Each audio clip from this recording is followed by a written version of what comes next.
Shalom, que Dieu vous bénisse. Nous continuons encore dans notre série d'enseignements sur la prière. Donc, n'abandonnons pas Dieu, n'abandonnons pas la prière. Il ne faut pas abandonner Dieu, il ne faut pas abandonner la prière. On va prendre le psaume 34, versets 6 à 7. Quand on tourne vers lui les regards, on est rayonnant de joie et le visage ne se couvre pas de honte. Quand un malheureux crie, l'Éternel entend et il le sauve de toutes ses détresses. Que Dieu bénisse sa parole et que Dieu bénisse ce moment et que le Saint-Esprit prenne toute la place. Au nom puissant de Jésus, nous avons prié. Amen. Donc, il ne faut pas abandonner Dieu, il ne faut pas abandonner la prière. Je veux exhorter quelqu'un à travers cette vidéo à se réveiller dans la prière. Et si quelqu'un était engagé dans la prière, à être encore plus engagé à prier, à invoquer le nom de Dieu. La Bible dit que celui qui prie doit être dans la foi, doit croire que Dieu existe. Donc, quand tu ne pries pas, tu t'éloignes de Dieu. Quand tu ne pries pas, tu t'éloignes de Dieu. Tu abandonnes Dieu. Quand on tourne vers lui les regards, on a le visage qui est rayonnant. Donc, Dieu change les situations, change les circonstances à travers la prière. Et le verset 7 vient marteler pour dire, quand un malheureux crie, l'Éternel entend. L'Éternel entend. Donc celui qui abandonne Dieu, abandonne la prière. Ça veut dire qu'il ne croit pas que quand il prie, Dieu entend. Tous ceux aujourd'hui qui sont découragés de la prière, ce n'est pas parce qu'ils n'ont pas le temps pour prier, mais quelque part, ces personnes se disent que quand elles prient, Dieu n'entend pas les prières. Homme de Dieu, est-ce que tu es sûr que Dieu m'entend? Il faut prier pour moi. Est-ce que tu es sûr que Dieu m'entend? Est-ce que tu es sûr que Dieu m'écoute? Est-ce que tu es sûr que Dieu me voit? Vous voyez, les gens n'ont plus cette foi de croire que quand ils prient, Dieu les entend. Mais tout simplement parce qu'ils ne lisent pas aussi la Bible. Parce que dans ce passage du psaume 34, verset 7, le malheureux, quand il crie, Dieu entend sa prière. Et Dieu le délivre de toutes ses détresses. Il y a une puissance dans la prière qui engage Dieu à opérer des délivrances sans limite de toutes ses détresses. En fait, toutes ces détresses engagent une prière à continuité, une prière continuelle. Tu pries un peu, tu t'arrêtes. Tu pries un peu, tu t'arrêtes. Quand le malheureux crie, l'Éternel entend, il le délivre de toutes ses détresses. Dieu de délivrance, nous ne pouvons que le voir dans la prière. Dieu qui intervient, Dieu qui agit, nous ne pouvons que le découvrir dans la prière. Quelqu'un doit se lever dans la prière. Quelqu'un doit se lever dans la prière. Il faut que nous prions, il faut que tu utilises la prière pour te rapprocher de Dieu. Aller à l'église, c'est bon, c'est intéressant, c'est pas mauvais. Mais si tu ne pries pas, qu'est-ce qui prouve que tu es proche de Dieu? Il faut t'approcher de Dieu. Il faut t'approcher de Dieu. Quand on tourne vers lui les regards, comment on peut voir Dieu si on ne prie pas? Comment est-ce que je peux expérimenter sa présence si j'ai abandonné la prière depuis l'année peut-être 2000? Il faut que tu te réveilles dans la prière. Quand on tourne vers lui les regards, on a le visage qui est rayonnant.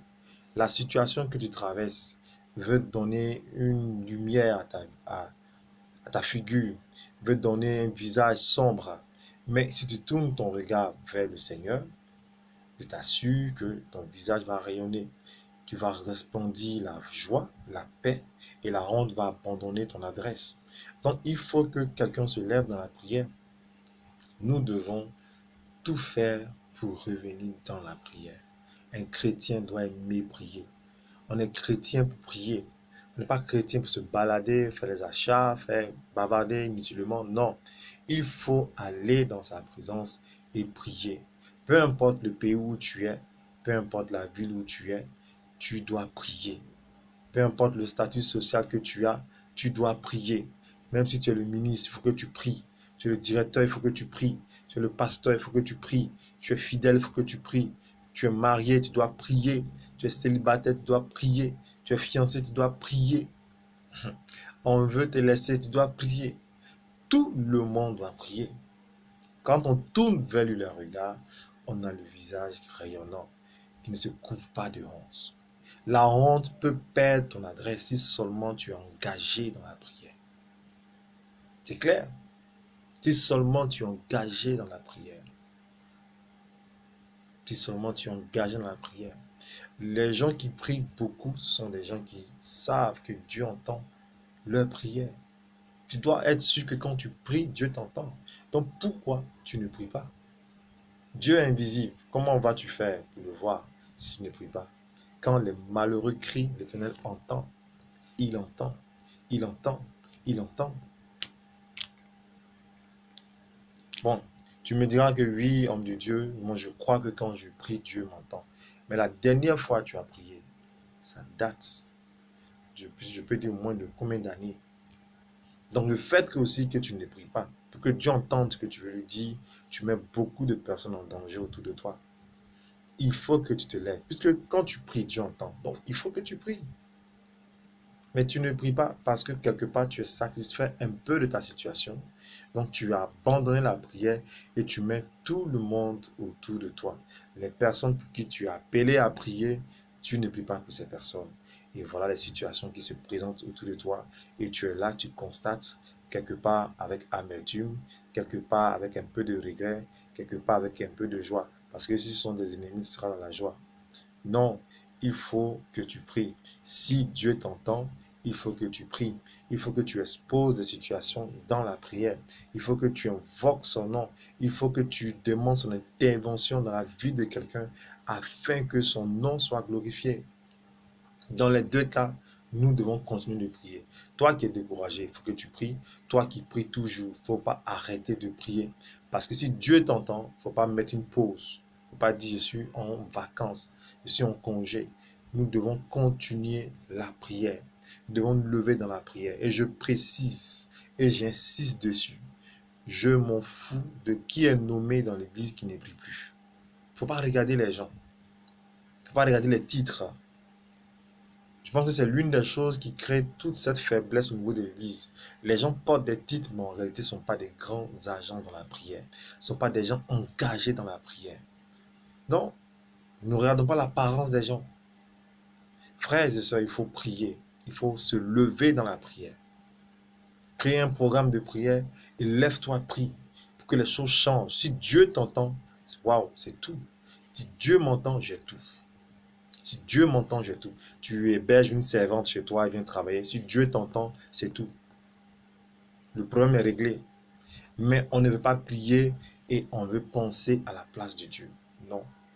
Si tu croises quelqu'un qui te parle du mariage, si Dieu t'entend, tu as tout. C'est pas les critères, c'est pas son habit, c'est pas sa voiture, c'est pas son travail, c'est pas son salaire. Si Dieu t'entend, tu as tout. Donc prie Dieu, demande à Dieu qui est cette personne et est-ce que ça va marcher.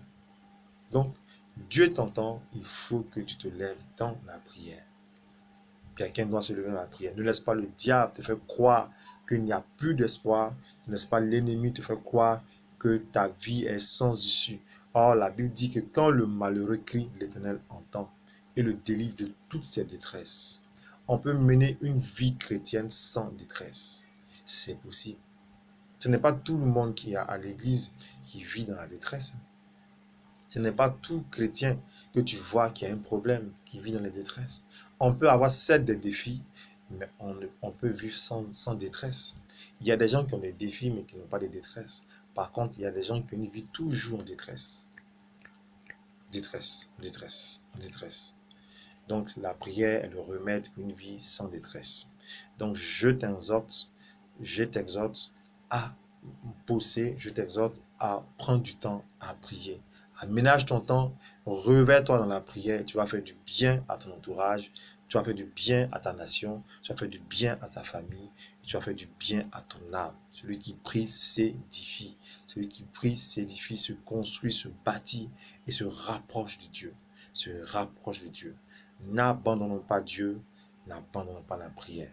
Si tu as aimé cette vidéo, je t'invite à la partager, je t'invite à t'abonner à ma page. Que Dieu te bénisse. Levons dans la prière.